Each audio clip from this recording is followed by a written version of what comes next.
오늘 이런 말씀을 가지고 산 아래에서 만난 문제라는 제목을 함께 은혜를 나누려고 합니다. 여러분, 사람이 사는 세상은 언제나 다 문제가 있습니다. 문제가 없는 곳이 한 곳도 없습니다. 공동묘지는 없을까, 그죠? 사람이 있는 곳은 언제나 소란하게 짝이 있는 것입니다. 그래서 사람들이 번잡한 세상을 떠나서 산에 오르기를 좋아하는 것을 볼 수가 있습니다. 산에 올라보면 막상 그렇습니다. 많이 가지고 있다는 것이 오히려 부담스럽거든요. 떨쳐버리고 살 수 있으니까 참 좋은 느낌을 갖습니다. 그리고 막상 산에 올라가 보니까요, 사람들이 살고 있는 세상은 아주 작게 조그맣게 보입니다.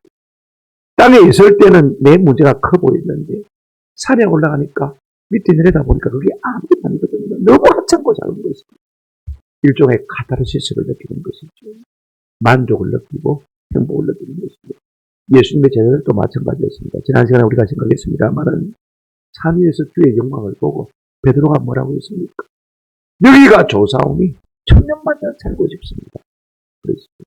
그런데 우리 예수님은 갔다 듣다 말씀도 하지 아니하시고 산 위에서 하룻밤을 주무시고 산 아래로 내려오신 것을 우리가 본문을 통해서 볼 수가 있습니다. 오늘 본문의 병행 구절인 누가복음 9장 37절에 보니까 이튿날 산에서 내려오셨다 그랬습니다. 베드로는 천년만년 살고 지고 하는데 우리 주님은 가자 하고 제자들을 데리고 산 위에서 산 아래로 내려오신 것을 볼 수가 있습니다. 3명밖에 제자들이 안 따라갔거든요. 나머지 이제 9명의 제자들은 산 아래에 있었습니다. 그러면 산 아래에서 어떤 일이 벌어졌을까 우리가 한번 궁금하지 않습니까? 하필이면 예수님이 없는 동안에 어떤 귀신 들린 아들을 둔 아버지가요, 예수님께 고침을 받으러 나왔는데 예수님이 안 계십니다. 그러니까 당신들이라도 좀 고쳐달라고.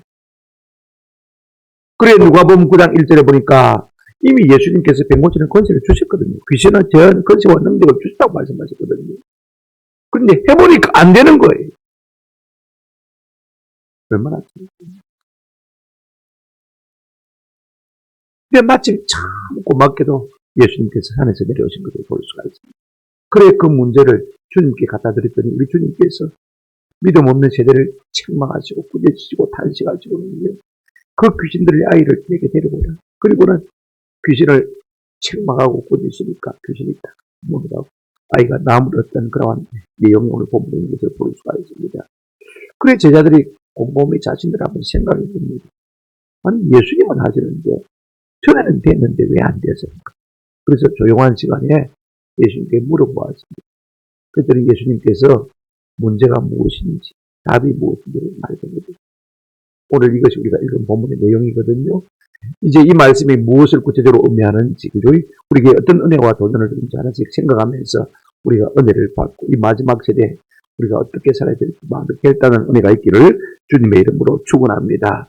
오늘 마태복음 본문은 비교적 짧습니다만은요, 병행 구절인 마가복음 9장은 아주 길게 상세하게 나와 있는 것을 볼 수가 있습니다. 제가 수시로 왔다 갔다 하면서 이렇게 병행해서 참고하면서 말씀을 드릴 테니까 여러분이 혼란스럽지 않았으면 참 좋겠다 싶습니다. 첫 번째로 우리가 생각할 것은요, 문제 발단입니다. 귀신 들린 아들을 둔 아버지가, 여러분 한번 생각해 보십시오. 마음이 어떠하겠습니까? 어쨌든 나음을 입어야 되지 않겠습니까? 그죠? 아마 백방으로 애를 썼을 것입니다만 예수님에 대한 소문을 듣고 예수님께 가면 나을 수 있겠다는 마지막 희망을 들고 예수님께 왔는데 예수님은 지금 산에 계시고 안 계십니다. 그죠? 그러니까 급한 김에 제자들에게 좀 고쳐달라고 부탁을 했습니다. 그런데 제자들이 고치지를 못했어요. 많은 사람들이 보고 있는데 창피를 당했어요. 그때 마침 예수님이 내려오셨어요. 예수님을 내려오시는 것을 보고 이 귀신 들린 아이의 아버지가 15절에 보면 주여 내 아들을 불쌍히 여기소서. 그가 간질로 심히 고생하여 자주 불에도 넘어지고 물에도 넘어집니다. 그렇게 부탁한 것을 볼 수가 있습니다. 그런데 우리가 병행구절인 마가복음에 보면 조금 다릅니다. 이제 지금 제자들이요, 서기관들에게 둘러싸여가지고 논쟁을 벌이고 고칠 수 있다면서요? 왜 못 고쳐요? 지금 제자들은 굉장히 창피합니다. 우리는 못해도 우리 선생님은 예수님은 하시고 있을 거예요. 이제 이런 논쟁을 주고받고 있는데 마치 예수님이 오신 거예요. 구세주가 나타난 것이죠. 그죠? 서기관들은요, 어떤 직업의 사람이냐 하면 성경을 필사하는 사람들. 옛날에는 인쇄술이 발달이 안 돼 있기 때문에 하나를 100개 쓰는 사람들. 그러면 글씨가 좋아야 되지 않겠습니까? 그죠? 그 다음에 눈이 좋아야 되거든요. 그런 사람이니까 여러분, 얼마나 참 하나님의 말씀을 잘 알겠습니까? 한두 번 100개 쓰는 것도 아니고, 부자들이 와서 성경 좀 100개 주십시오. 그러면 돈을 받고 100개 주니까 그걸 한두 번 써보는 것도 아니고, 우리가 이 성경을 쓰면요, 읽는 것에 5배 효과가 있습니다. 그러니까 하나님의 말씀을 잘 알겠죠. 그러다 보니까 남들을 가르치시는 지위까지 옳은 것을 우리가 볼 수가 있습니다. 근데 그들이 누구와 결탁되어 있냐면, 제사장들이 성전에서 일하지 않도록 내팽개치면요, 일 못하니까 제사장들하고 참 가깝습니다. 제사장들은 그 당시에 사두개파 사람들입니다. 사두개 반열들이거든요. 근데 우리가 성경에서 보듯이 이 사두개파 사람들은요, 안 믿는 게 참 많습니다. 구약 성경을 읽고 믿고 그죠? 그래 뺏겨 쓰는데, 그게 전파하는데, 그들은요 안 믿는 게 참 많아요. 이적도 안 믿습니다. 오직 교훈만 믿습니다. 그래서 그들은 천사도 안 믿습니다. 천당과 지옥도 안 믿습니다. 부활도 안 믿습니다. 그럼 뭐 믿습니까? 천당도 지옥도 안 믿어요. 그거 안 믿으니까 오직 현재 지금 세상에 부귀 영화밖에 관심이 없는 것입니다. 예수님 당시에 종교 지도자들이 그랬던 것입니다. 그러니까 서기관들도 그 앞에 일반 사람이었다는 것입니다. 예수님이 이적을 행했을 때 이 서기관들이 뭐라는지 아십니까? 저가 귀신의 왕 바알세붑을 힘입어서 귀신을 쫓아낸다. 그렇게 예수님을 비방했던 사람들인 것입니다. 믿음 없는 사람들과 지금 믿음 있는 제자들이 논쟁을 하고 있습니다. 그래, 우리 예수님이 물으셨습니다. 무슨 논쟁이냐? 그랬더니 이제 그 논쟁의 핵심에 서 있던 이 귀신들의 아들을 둔 아버지가 예수님께 쫓아나와서는 한마디 하는 것입니다. 예수님께 고침받으러 나왔는데 안 계셔서 제자들에게 부탁했더니 못 고쳤나이다. 좀 고쳐주십시오. 그래, 우리 예수님이 이와 같은 모든 스토리가 어떻게 되는지 이해를 하신 것 아닙니까? 그렇다면 이 귀신 들린 아들의 상태가 어떠한지 한번 좀 살펴보십시다.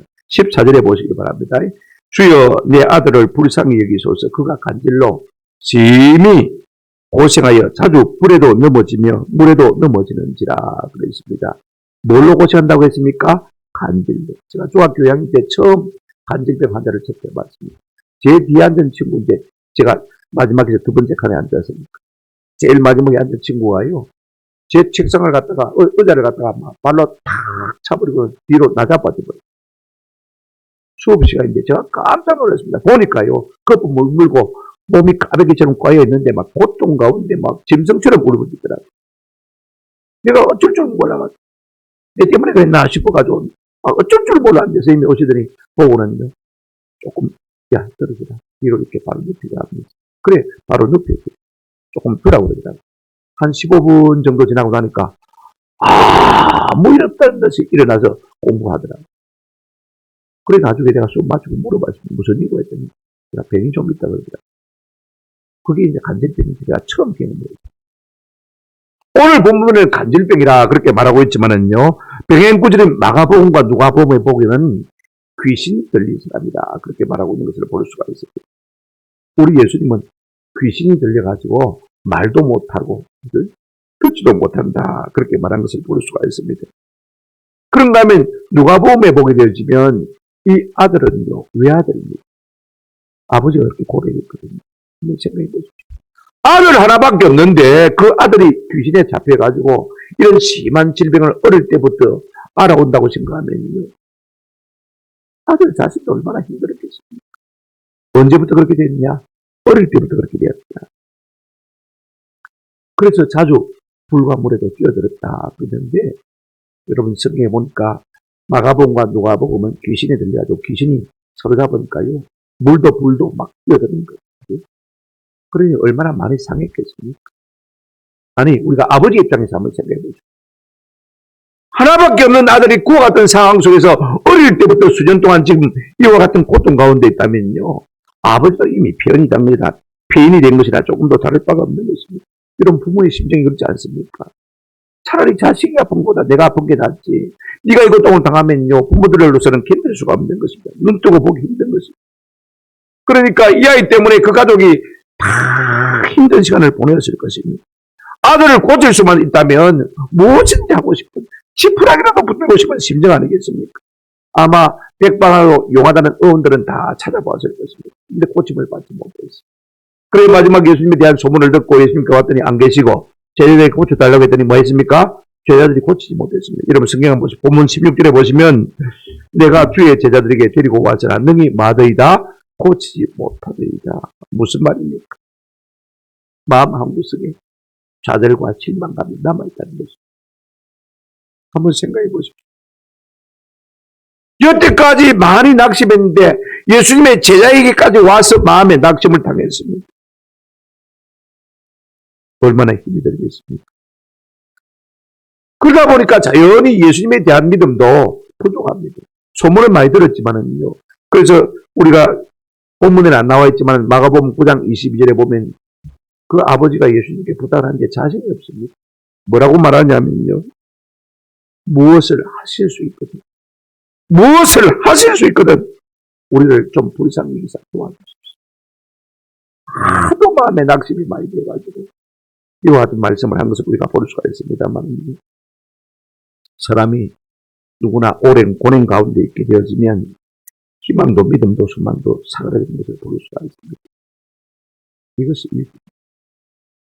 내가 고난 가운데 오래 있을 때 희망과 기대와 소망도 믿음이 사그라드는 것이 일입니다. 오늘 이 세상의 문제는 많은 문제인 것 같지만 많은 문제가 아닙니다. 가난의 문제인 것 같고 질병의 문제인 것 같고 교육의 문제인 것 같지만 우리 주님이 보실 때는 딱 한 가지 한번 더 합시다. 믿음이 없기 때문에 있는 세상. 저는 여러분들이 이 마음을 가졌으면 참 좋겠어요. 세상은 가난의 문제를 해결해야 된다. 질병의 문제를 해결해야 된다. 하지만 그것 아닙니다. 교육이 바로 써야 된다. 그러지만 우리 속에 믿음만 바로 들어가면 될 문제가 안 됩니다. 보실까요? 이제 이 문제에 대해서 우리 주님이 어떻게 해결하고 있습니까? 이제 아버지가 이 아들을 갖다가 예수님께 부탁을 합니다. 우리 예수님은 두 가지로 반응한 것을 볼 수가 있습니다. 먼저는요, 사람들을 향해서 탄식하세요. 그 다음에 귀신들의 아들을 접수하시고 그 귀신들의 아들의 귀신을 내쫓으신 것을 볼 수가 있습니다. 왜 그렇게 하시느냐? 중요합니다. 믿음이 없는 분위기 가운데서 우리 예수님은 일하실 수가 없어요. 이걸 우리 교회가 잘 들리면요, 믿음의 분위기가 없대요. 참 믿어야 되겠구나. 좀 믿음이 있어야 되겠구나. 이 마음이 우리 가운데 간절해지면 그것이 곧 부흥을 가져가는 것을 볼 수가 있어요. 자, 보십시오. 17절 예수께서 대답하여 이르시되 믿음이 없고 폐갈세되여 내가 얼마나 너희와 함께 있으며 얼마나 너희에게 참으리 그를 이리로 데려오라 하시니라 그랬습니다. 여러분 사람이요 믿음이 없으면 계획으로 가는 것은요 정해진 순서입니다. 한번 더 합시다. 믿음이 없으면 사람은 부패해집니다. 내 속에 하나님 살아계신 것이 안 믿어지면 사람들은 쉽게 짐승이 되어진다 그 말인 것입니다. 왜 지금 예수님이 이 말씀하고 계십니까? 여러분 구약의 이스라엘은요 교회입니다. 교회가 믿음이 없는 거예요. 그래서 배역하게 되어진 것입니다. 굽고 삐뚤어지고 뒤틀리고 타락하는 것입니다. 믿음이 없으니까 가정생활도 믿음이 없으니까 사회생활도 신앙생활도 다 굽어버린 것입니다. 말씀대로 살지 않고 마음대로 살더라 그 말인 것입니다. 그러면 왜 믿음이 없고 폐갈 시대가 되고 말았느냐? 그 시대를 이끌어가야 지도자들이 엉망입니다. 여러분 서기관들 보세요. 옛날에 학사겸 제사장인 에스라는요. 우리가 에스라 7장 10절에 보면 바벨론에서 돌아올 때 이 세 가지 결심하고 돌아왔습니다. 7장 10절에 에스라가 여호와의 율법을 뭐하고요? 연구하고 그 다음에 뭐하고요? 준행하고 율례와 규례를 이스라엘 백성에게 뭐하기로요? 가르치기로 결심하여.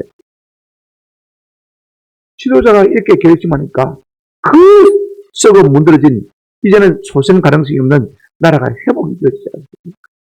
그런데 성령을 가장 잘하는 서기관들이 말입니다. 예수님이 오셔도 예수님을 소개해야 될 사람들인데 오히려 귀신이 한다 그러고 말입니다. 엉뚱한 소리 하는 것을 보였어요.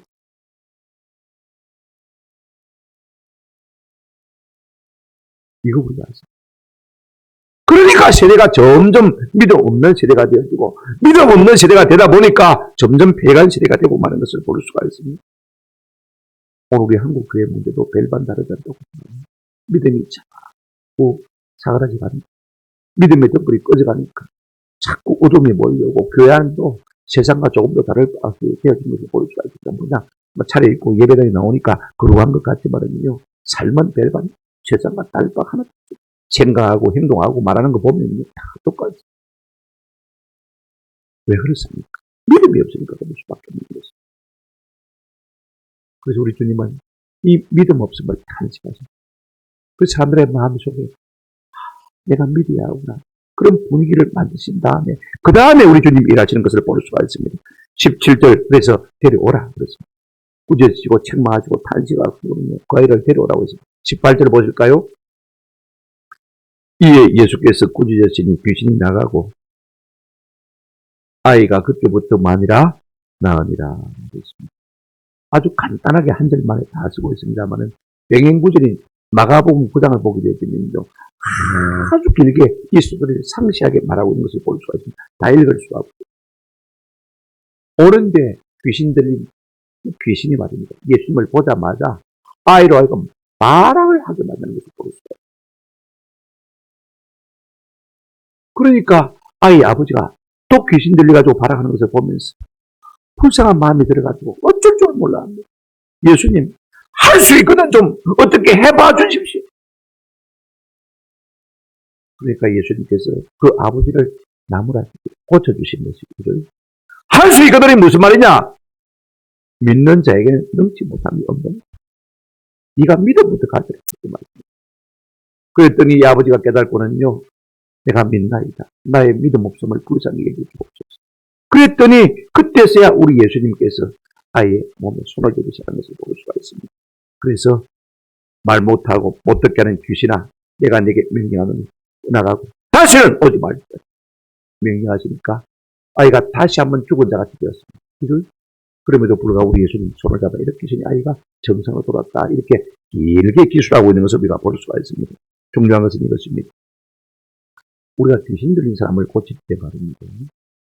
진짜 믿음 있는 분위기가 가면 바람을 합니다. 제가 김하희 조감교회 전도 들어갔을 때 딱 처음 맞닥뜨린 사람이 누구냐면 귀신 들린 여자예요. 이 권사님들이 저보고 기도해달라고. 그래서 교회 뒤에 자방 골방에서 같이 기도하는데 그때 뭐 내가 24살, 5살밖에 안 되지. 뭐가 기도하는데 내 앞에 툭 떨어지더라고. 보니까 기도 마치고 보니까 성경이 해석이 하나 그랬어요. 나중에 자기가 실토하더라. 귀신이 역사하니까 말입니다. 내가 기도하는 게 싫으니까 이 다란 철 갖다가 내한테 사정없이 던져버리는데 팔목이 힘이 없어가지고 중간에 가다 떨어지고. 여러분 발악을 하면 가능성이 있습니다. 근데 우리는 어떻게 생각합니까? 아이고 안 되겠네 큰일 났네 못 이기겠다 하고 다 도망갑니다. 근데 이분이 우리가 집회를 마치고 난 다음에 권사님들이 좀 더 기도할 수 있다. 그래가지고 이제 그 일전에서 기도하는데 귀신이 막 나간다고 발악을 하래. 나갑니다. 그런데 한참 그래도 우리가 막 나갈 때까지 안 된다. 아빠가 웃기도 하고 한 방에 우리가 쏘갔어. 오줌 누러 간다는 거. 오줌 누구라고. 그래서 거기로 도망가 버려. 그 길로 못 걷어. 제가 한번 쏘갔거든요.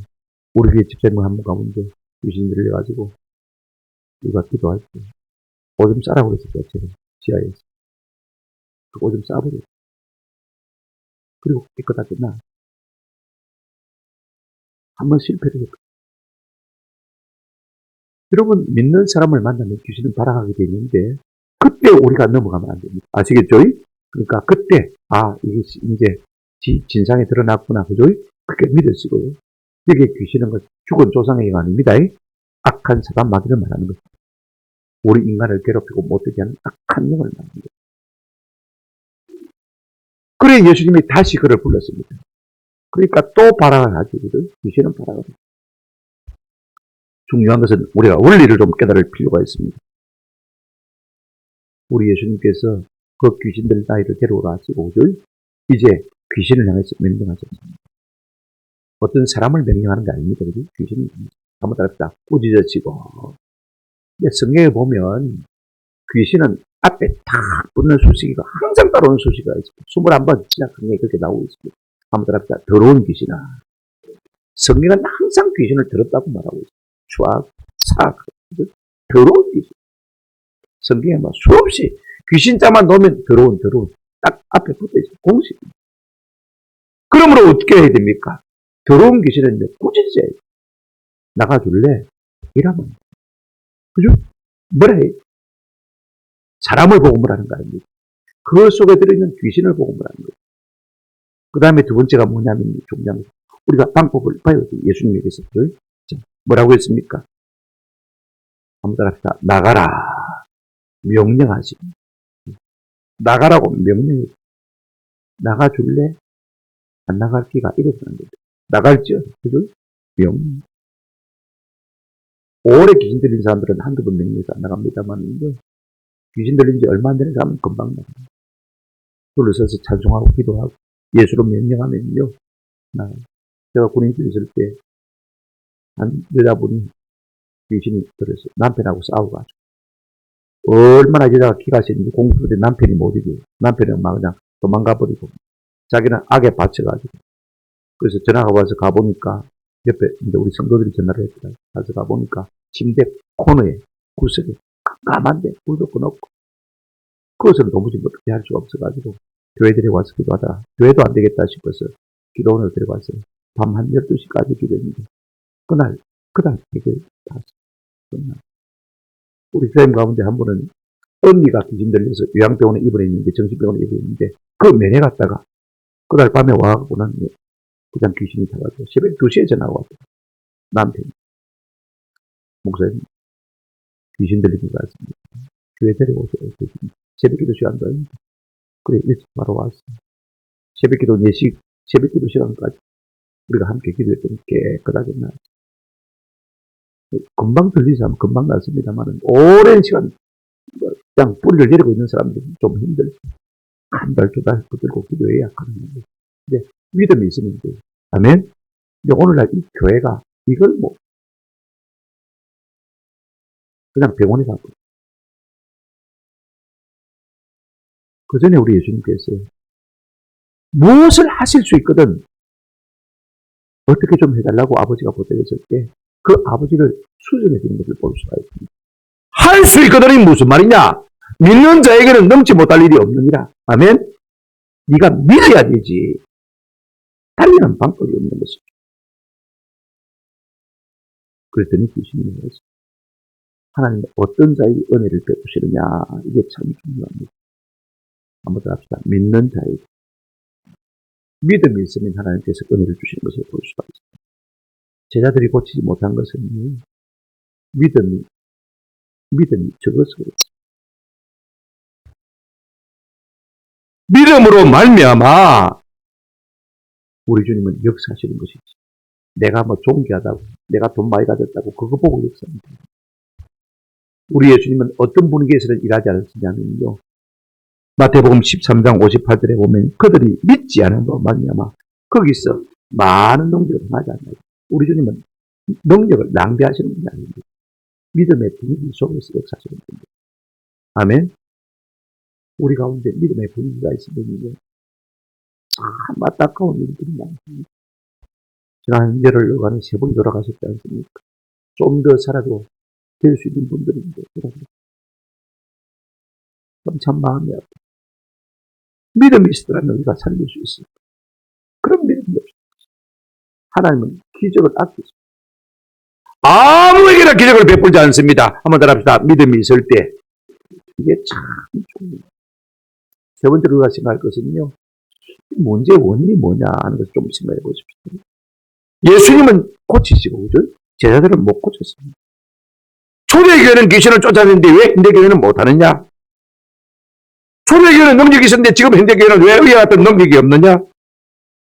예수님은 하시는데 왜 제자들은 못하느냐? 그런요, 제자들이 참 감사한 듯이 여러분 성경 한번 보시기를 바랍니다. 19절입니다. 이때 제자들이 조용히 예수께 나와 이르되 우리는 어찌하여 쫓아내지 못하겠느냐? 마음에 짐이 되었습니다. 양심의 가책이 되었습니다. 그래서 조용히 예수님께 물었습니다. 왜 우리는 못합니까? 병행 구절에 우리가 마가복음을 보게 되어지면요. 뭐라고 했냐면 9장 28절에 집에 들어갔으니 자기들끼리 있을 때 예수님께 조용히 물은 것을 볼 수가 있습니다. 창피하고 부끄러우니까 말입니다. 그래서 예수님과만 있을 때 물었습니다. 왜 우리는 못합니까? 여러분 질문을 하면 답이 나옵니다. 그죠? 질문해요. 내가 왜 못하는지 질문할 수가 있어요. 왜 내게 지혜가 부족한지, 왜 내게 능력이 부족한지, 왜 일을 못하는지 우리가 좀 주님 앞에 물어보면 답이 나옵니다. 그러면 우리 주님이 뭐라고 답하셨습니까? 오늘 성경 한번 보십시다. 20절입니다. 시작. 이르시되 너희의 믿음이 작은 까닭입니다. 여기까지만 계십니다. 우리 주님은 물으니까 답을 말합니다. 왜 우리는 못합니까? 너희 믿음이 뭐한 까닭이라? 작은 까닭이다. 앞에 세대를 향해서는 믿음이 없고 폐간 시대라고 말씀하셨습니다만 제자들은 그런 것은 아닙니다. 믿음이 있습니다. 그런데 믿음이 너무 작아요. 무엇보다 작으냐? 깨닫이보다도 더 작은 믿음입니다. 오늘 본문에 계속해서 이어지는 말씀에 뭐라고 했습니까? 진실로 너에게 노니 만일 너에게 끼앗이 하늘만큼만 믿음이 있었다. 이 산을 명하여 여기서 저기로 옮겨지라 하면 옮겨질 것이요. 또 너희가 못할 것이 없습니다. 그렇게 말씀하지 않습니다. 깨닫이가 얼마 많아야면요. 볼펜 똥만 합니다. 볼펜 점 이쪽에 딱 찍으면 그게 깨닫이 하나입니다. 제자들의 믿음이 있는데 눈꽃만한 믿음도 없었다는 말입니다. 그러니 능력이 나타나는 것입니다. 여러분, 그 당시에 교회인 구약 교회가 믿음이 없으면 예수님의 제자들이라도 믿음이 있어야 됩니다. 그를 조차도 믿음이 참 작았다는 것입니다. 오늘 세대가 너무 폐해가면 믿음이 곧 폐해간 세대라면 교회만이라도 좀 믿음이 있어야 됩니다. 교회가 믿음이 없으면 종직자라도 믿음이 있어야 되고 종직자라도 믿음이 없으면 목사라도 믿음이 있어야 되는데 믿음이 없는 것이 문제라고 말씀하신 것을 볼 수가 있습니다. 여러분 깨닫이는요 가장 작은 것을 대명사입니다. 우리 같으면 벼룩이 간이라고 표현했겠죠, 그죠? 근데 깨닫이만한 믿음이 없죠. 이 사람들 신약 박사학위를 받은 그 친구가 마침 이메일에 20절 말씀을 갖다가 설명했다. 산이 뭐냐? 정치 권력을 말합니다. 현대신 학교들은 그렇게 해석하는 거예요. 여러분, 오늘날 한국 사회, 세계 사회를 갖다가 좌지우지하는 사람은 누굽니까? 정치 권력처럼 보이는데, 그죠? 눈으로 보기엔 그렇게 보이지 않습니까? 이것이 큰 산이에요. 우리가 믿음이 있으면요, 이것도 얼마든지 말할 수 있다, 움직일 수 있다, 그 말인 것이죠. 산도 옮길 수 있다. 우리가 스가랴 4장 7절에 보게 되지만, 큰 산아, 내가 무엇이냐? 내가 스룹바벨 앞에서 편지하고 지금 스룹바벨이 성전을 지으려고 하는데 그죠? 많은 정치 세력들이 방해하고 있습니다. 큰 산아 내가 무엇이냐? 내가 스룹바벨 앞에서 편지하고 스룹바벨이 믿음이 있으니까 아무것도 아니라 그 말인 것입니다. 오늘 우리의 믿음은 두 가지입니다. 하나는요 예수 믿고 천당 가는 믿음. 아마 보통 한국 교회 성도들이 다 이것은 가지고 있을 것 같아요. 내가 믿으니까 천당 갈 거다. 이 믿음은 있는데 하나의 믿음 또 하나가 뭐가 없느냐면요. 내 모든 삶의 문제를 우리 주님이 간섭하시고 인도하시고 복 주신다. 여기에 대해서는 별로 확신이 없는 거예요. 돈이 없는데, 아픈데, 직장이 없는데, 문제가 있는데. 그래서 차상박으로 이 문제를 해결하려고 한 것을 볼 수가 있습니다. 하나님이 내 모든 삶의 영역에 대해서 간섭하시고 반드시 복 주신다는 이 믿음이 없기 때문에 내가 내 스스로 세상의 삶의 문제를 해결하려고 하는 것을 볼 수가 있습니다. 우리가 누가복음 18장에 보면 이제 가난한 과부와 불의한 재판관의 비유가 나오는 것을 볼 수가 있습니다. 가난한 과부가 어부가들을 만났습니다. 재판관한테 자꾸 가서 줍니다. 내 문제를 좀 해결해 주십시오. 불의한 재판관입니다. 한 번 안 갖다 주는데 들어줄 생각을 안 합니다. 그런데 그러거나 말거나 이 가난한 과부는 어떻게 합니까? 재판장이 안 들어주면 이 문제를 해결할 수가 없으니까 밤낮 찾아가서 막 울부짖습니다. 그러니까 이 불의한 재판관이 내가 아무리 악해도 그렇지 너무 번거롭게 해서 안 되겠다. 귀찮아서 안 되겠다. 들어주잖아. 그랬습니다. 그러면서 우리 예수님께서 이 이야기 끝에 뭐라고 말씀하셨냐면 누가복음 18장 7절 8절에 하모니며 하나님께서 그 밤낮 부르짖는 택하신 자들의 원한을 풀어주지 아니하시겠느냐. 그들에게 오래 참으시겠느냐. 밤낮 부르짖는 자의 기도를 하나님께서 안 들어주시겠느냐. 그러면서 8절 끝에 보시면 인자가 올 때 세상에서 믿음을 보게 되냐. 정관사가 있는데 우리 성경은 빼먹었습니다. 그 믿음을 보게 되냐. 어떤 믿음입니까? 하나님께서 내 문제를 해결해 주실 줄 알고 그죠? 밤낮으로 부르짖는 그 믿음이 우리에게 있느냐. 말세가 되면 그 믿음이 있겠느냐. 이 말씀입니다. 꼭 오늘도 한국교회 그런 것 같아요. 하나님이 반드시 내 기도를 들으시고 내 문제를 해결해 주시기 위한 믿음만 있으면요. 밤낮 부르짖을 수밖에 없고 밤낮 부르짖으면 반드시 하나님이 응답하실 텐데 그 믿음이 오늘 우리에게 없는 것이 사실인 것입니다. 왜 우리가 우리의 삶의 문제를 해결하지 못할까? 믿음이 작기 때문에. 그럼 왜 믿음이 작으냐? 우리 주님께서 설명하십니다. 여러분 21절을 보시기 바랍니다. 21절에 뭐라고 했습니까? 여러분 성경 한번 보세요. 21절에 뭐라고 했죠? 21절 없죠? 없습니다 해놓고 1번 해놓고 그 밑에 나눠주에 보시면 여러분 밑에 주에 한번 보시기 바랍니다. 저를 보지 마시고 여러분 성경을 한번 보십시오. 뭐라고 했습니까?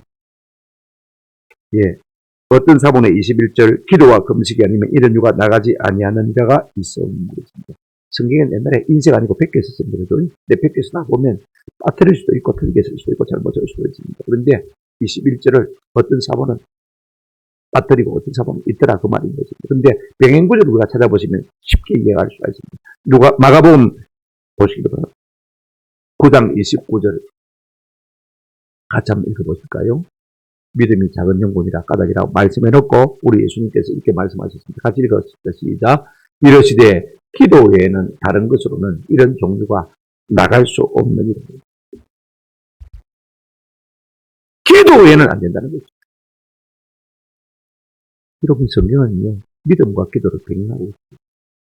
미안하지만은 기도합니까? 믿음 있는 사람입니다. 기도하지 않습니까? 믿음 없는 사람입니다. 교회 다니는 연주가 아닙니다. 교회 다니는 직분이 아닙니다. 아멘? 성경이 그렇게 말하고 있습니다. 믿음이 있습니까? 기도합니까? 믿음이 있습니다. 이건 불가분의 관계. 뗄래야 뗄 수 없는 관계입니다.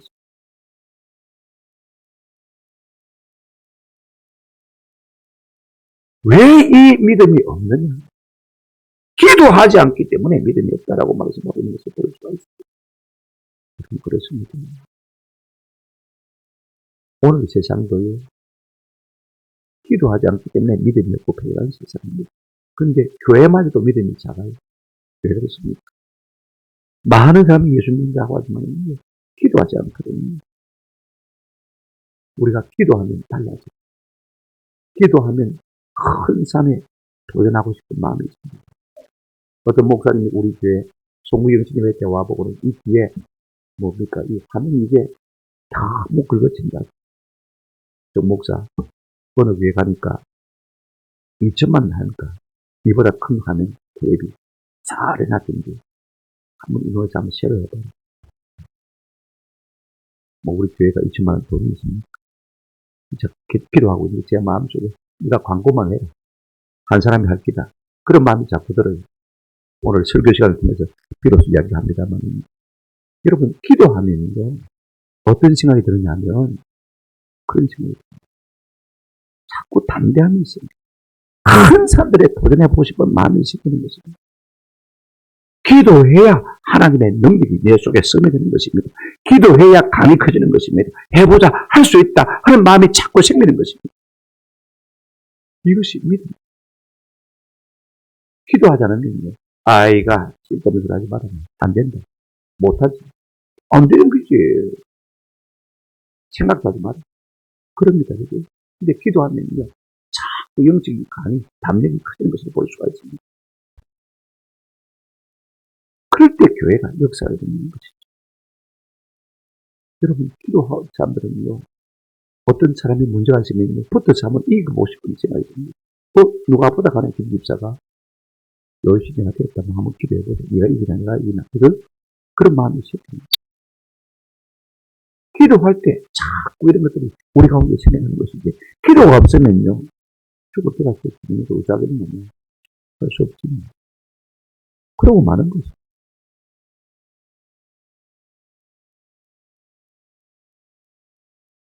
왜 제자들은 못하는 것입니까? 믿음이 작기 때문에. 왜 믿음이 적은 것입니까? 기도하지 않기 때문에. 아멘? 오늘 우리가 믿음이 안 자란다. 여러분, 자꾸 나를 원망하지 말고요. 좀 기도해 보시기를 바랍니다. 이런 은혜가 있기를 주님의 이름으로 축원합니다. 말씀을 맺습니다. 여러분, 사나이는 항상 문제가 많습니다. 많은 문제인 것 같아도요. 결국은 믿음의 있음과 믿음의 없음, 이것이 문제인 것입니다. 그래서 사람들은 할 수 있다, 할 수 없다. 믿음이 있으면 할 수 있다, 믿음이 없으면 할 수 없다. 이것이 자꾸 다투는 것을 우리가 볼 수가 있습니다. 우리가 열왕기하 1장 2장을 보게 되어지면요. 엘리야가 이제 하늘을 앞에서 성천하지 않습니까? 그때 엘리사가 바짝 달아붙습니다. 이곳저곳서 피해도요. 엘리사가 끝까지 달아붙습니다. 옆에서 같은 생각이 따라가지 말라고 해도 나도 안다. 잠잠해라. 시끄럽다. 막 계속 따라가니까 엘리야가 엘리사에게 네가 내게 뭘 원하느냐. 그랬더니 엘리사가 뭐라고 했습니까? 내가 갑절의 영감을 원하나요? 왜 갑절의 영감을 원합니까?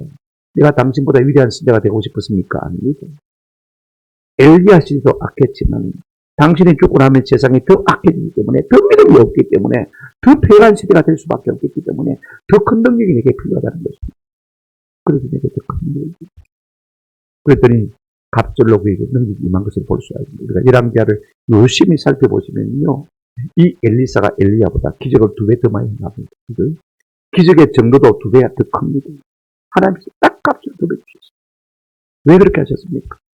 제가 자꾸 세상에 악해져가는 믿음 없는 시대가 되어가지고 하나님이 능력을 크게 주지 않으시면 어떻게 그 가운데서 믿음을 자라게 할 수가 있습니까? 여러분, 우리가 무엇을 구하고 있습니까? 아니, 구하기는 하고 있습니까? 맨날 비나이다 그 소리만 하고 있습니까? 자식, 돈, 성진, 부자 이런 것만 구하고 있습니까? 집이나 구하고 있습니까? 우리가 그렇게 해서는 우리의 삶에 능력이 나타날 수가 없는 것입니다. 얼마나 내가 죄와 더불어 싸웁니까? 얼마나 내가 거룩하려고 힘씁니까? 하나님의 권능과 능력의 손에 붙들려서 주님의 손에 붙들려서 아름답게 쓰임받기를 사모하고 있습니다. 내가 기도하지 않으면 이 세상의 성도로서 제대로 살 수 없음을 깨달고 내가 기도하지 않으면 목사로서 제대로 된 목사가 될 수 없음을 깨달고 얼마나 기도에 힘쓰고 있습니까? 얼마나 부르짖고 있습니까? 신앙의 연수가 문제가 아닙니다. 직분이 문제가 아닙니다. 우리 삶 가운데 능력이 나타나지 않는 아무것도 아닙니다. 우리의 문제가 무엇입니까? 믿음이 적은 것. 왜 믿음이 적습니까? 뭐 하지 않기 때문에요? 기도하지. 다음 주 우리가 고난주간 특별 새벽 기도가 있습니다. 여러분, 온 위에가 좀 끼어서 기도해 보세요. 은퇴하신 장로님들, 권사님들 가만히 계시지 마시고 좀 기도하세요. 기도의 본을 보여야, 기도의 공부를 누군가가 떼줘야 같이 기도의 분위기 가운데서 믿음이 자라가고 믿음이 자라가야 하나님의 역사가 그 가운데 나타나는 걸 알겠습니다. 묻기도 없는데 믿음이 없는데 하나님께서 기적을 함부로 낭비하십니까? 그런 하나님 아닙니까? 믿음의 분위기 가운데서 하나님 역사하시는 것입니다. 하나님이 믿음 없고 폐해간 세대를 우리 손에 부탁하셨습니다. 우리 교회에 부탁하셨습니다. 그러니까 우리가 깨닫을만한 믿음이라도 우리 가운데 있어야 이 세상을 살릴 수가 있는 것입니다. 이 같은 은혜가 우리 가운데 있기를 주님의 이름으로 축원합니다. 아멘.